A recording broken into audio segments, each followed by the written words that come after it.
Donald Trump নির্বাচনে জয়ী হলে এই অন্তর্বর্তী সরকারের জন্য একটু সমস্যা হতে পারে, বা কামালা হ্যারিস আসলে বাইডেন প্রশাসনের যেহেতু এখন যারা আছে, বা ডেমোক্রেটরা আসলে ইউনুস প্রশাসনের জন্য অনেক বেশি সুবিধা হতে পারে। আমি এটা নিয়ে একটা সোশ্যাল মিডিয়ায় নানা রকম প্রতিবেদন এবং আমরা দেখেছি বিবিসি বাংলার মতো প্রতিটা নানা বক্তব্য এসেছে। আপনি দুইটা বিষয় যদি একটু আমাদেরকে বলেন, আপনার কি মত? আমি ছোট করে মাসুদ কামাল ভাই যেটা বললেন আমি একমত। মানে প্রথম কথাটা হচ্ছে একটা সরকারের সংস্কার করব, সংবিধান পাল্টাবো, সংবিধান ঠিক করব, দরকার আছে, এগুলো খুবই জরুরি, নির্বাচনী ব্যবস্থা, বিচার, পুলিশ। বাট মানুষ ডে টু ডে লাইফে যে সংকটটা ফেস করে, মানে আমরা তো আসলে ওই জায়গায় কোনোদিন ছিলাম না, আপনিও ছিলেন না, মাসুদ ভাইও ছিল না। সেটা হচ্ছে কোনো কিছুর দাম বাজারে 10 টাকা বাড়লে কি ইম্প্যাক্ট পড়ে, চালের দাম 5 টাকা কেজিতে বাড়লে কি হয়, এটা আমরা কেনার সময় একটু খারাপ লেগেছে, কিন্তু আমি আপনি সাফার করি নাই, বহু মানুষ সাফার করেছে। ডিমের দাম 15 টাকা কি হলে কি হয়, অনেক পরিবার অর্ধেক ডিম খায়, আপনি আমি খাই নেই।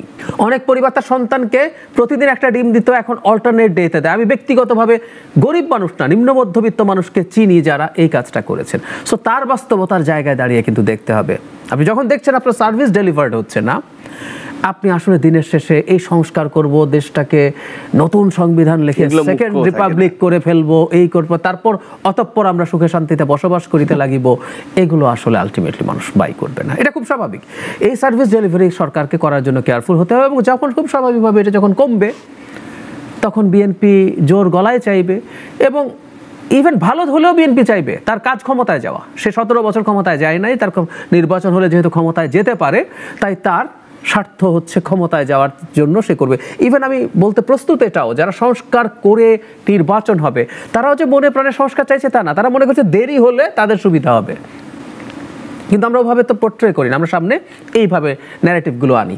আর আওয়ামী লীগের প্রতি সাইকোলজি যাবে বলে মনে হয় না আমার, কিন্তু যেটা হবে, মানে আমাদের ফেসবুকে তো অ্যাটলিস্ট আছে, আগেই তো ভালো ছিলাম, কিছু লোকজন এই ধরনের শোরগোল করতে পারে, কিন্তু আমি তাদের প্রতিও বলি, এবং ফেসবুকে অনেকে লিখছে যাই ঘটুক না কেন মাথার উপরে তিনি আর নাই, তিনি মানে শেখ হাসিনা ব্র্যাকেটবদ্ধ প্রধানমন্ত্রী, তিনি ট্রাম্পের প্রসঙ্গে আসবো আমরা, শুভেচ্ছা জানানোর সময় ব্র্যাকেটে প্রধানমন্ত্রী লিখছেন উনি। সো উনি যেহেতু আমাদের মাথার উপরে নাই, মানে আর যাই ঘটুক না কেন আমরা হ্যাপি আছি, এটাই বলবে নাকি অনেকে। এবার আপনার ওই জায়গাটায় আসে, উইচ ইজ ভেরি ইম্পর্টেন্ট, সেটা হলো ট্রাম্পের জেতাটাকে আমরা দুটো ঘটনা দেখছি। আমাদের কেউ বলছেন ট্রাম্প আসাতে শেখ হাসিনার পথ খুলে গেল, উনি চট করে ঢুকে যাবেন যে কোনো মুহূর্তে, আবার কেউ বলছেন এটা কোনো ব্যাপারই না। দুটোই এক্সট্রিম মন্তব্য। আচ্ছা, বাস্তবতাটার মাঝামাঝি কোথাও। আচ্ছা, প্রথম কথা হচ্ছে ট্রাম্প কি রিপাবলিকান? উত্তর হচ্ছে না। আমরা অনেকে ট্রাম্পকে বলি যে আমেরিকার একটা পলিসি আছে, ওই পলিসিতে তাদের স্টেটের যে পলিসি সেটা খুব বেশি পাল্টায় না, এটা টু সাম এক্সটেন্ট ঠিক ছিল, কিন্তু ট্রাম্প রিপাবলিকান না। কেন বলছি? ট্রাম্প যা চিন্তা করে, ওর নামে ট্রাম্পিজম বলে একটা শব্দ তৈরি হয়েছে, যে ওনার নিজের দেশ সম্পর্কে চিন্তা, গ্লোবাল চিন্তা। এটা ঠিক রিপাবলিকানরা যা ভাবে তা না। উনি রিপাবলিকানের টিকিটে নির্বাচন করেছেন, কিন্তু ওনার নিজস্ব কতগুলো চিন্তা আছে।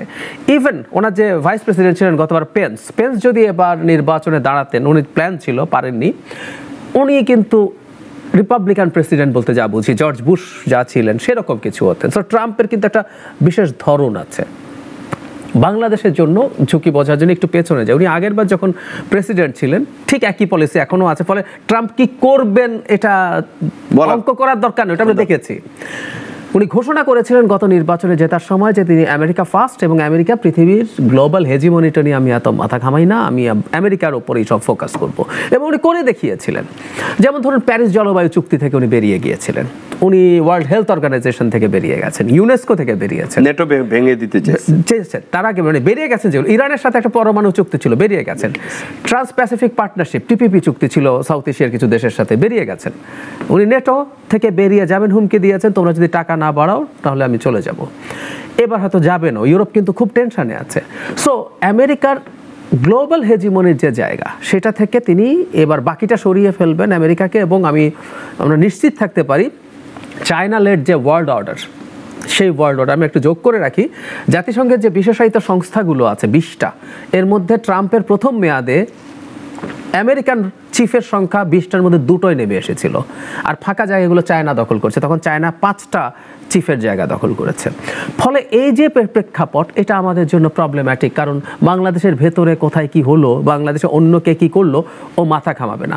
তার সাথে আরেকটা ভয়ঙ্কর ব্যাপার একটু যোগ করা দরকার, সেটা হলো মোদির সাথে ট্রাম্পের একটা খুব গুরুত্বপূর্ণ পার্টনারশিপ আছে। মোদি না, পৃথিবীর যেখানে যেখানে যত স্বৈরাচার আছে, পুতিনের সাথে তার দারুণ খাতির। উনি জেলেনস্কিকে ঘাট ধরে 24 ঘন্টার মধ্যে বাধ্য করবেন পুতিনের সাথে সমঝোতা করে যুদ্ধ শেষ করতে, উনি বলেছেন, প্রকাশ্যে বলেছেন। ওনার সাথে প্রত্যেকটা যে মোহাম্মদ বিন সালমান যখন খাশোগিকে হত্যা করেন তার কনসুলেটে, উনি প্রকাশ্যে বলেছেন যে উনি সালমানকে বাঁচিয়েছেন ওই সময়। সো ওনার মধ্যে রাগ থাকলে, ট্রাম্পের একটা সুবিধা আছে, ট্রাম্পকে চেনা যায়। ট্রাম্প কিন্তু বলে ফেলেন, হি স্পিক্স হিজ মাইন্ড। তো যেটা বলছিলাম, এখন মোদির সাথে যেহেতু তার প্রচুর খাতির আছে, এতে আমাদের সরকারকে একেবারে ওলটপালট করে বাদ দিয়ে শেখ হাসিনা বা ওইপন্থী সরকার চলে আসবে তা না, কিন্তু আমরা খেয়াল করব বাংলাদেশকে ডিস্টেবিলাইজ করার, এই সরকারকে ডিস্টেবিলাইজ করার একটা চেষ্টা ভারতের দিক থেকে আছে। আমি একটা উদাহরণ দিই, মিডিয়া সরিয়ে রাখি, মিডিয়াতে তো সার্কাস হচ্ছে, আমি সব সার্কাস শব্দটা জেনে শুনে ব্যবহার করছি।